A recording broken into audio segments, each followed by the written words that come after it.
Hi Jerry tax fam. I am Jaya. நம்ம பேச போகிறது என்ன அப்படின்னு பார்த்தீங்கன்னா, ரீசெண்டாக தாரே ஜமீன் பர் மூவி பார்த்துட்டு இருந்தேன். அதில் வந்துட்டு towards the end like post இன்டர்வலில் பார்த்தீங்கன்னா, அமீர் கான் சார் வந்து லைக் அந்த படத்தில் Ishaan will have a mental disorder, dyslexia இருக்கும்.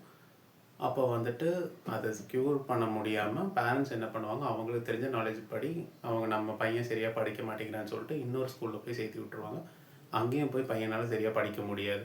ஸோ அங்கே தான் வந்து அமீர் கான் வந்து அந்த ப்ராப்ளம் வந்து ஐடென்டிஃபை பண்ணி அவங்க வீட்டுக்கு வந்து அதை எக்ஸ்பிளைன் பண்ண ட்ரை பண்ணுவார். ஸோ அங்கே வந்து ஹீல் ப்ரப்போஸ் அ தியரி.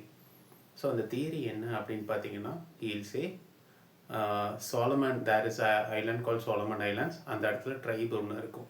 இந்த சாலமன் ஐலாண்ட் ட்ரைப் என்ன பண்ணுவாங்க அப்படின்னா, அவங்க ஒரு மரத்தை வெட்டணும் அப்படின்னா அந்த மரத்தை சுற்றி நின்று they'll curse the tree so that the tree will eventually weathers and dies.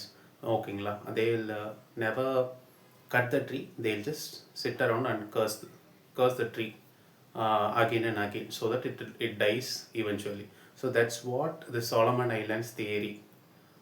He'll propose to his, he'll say to his parents.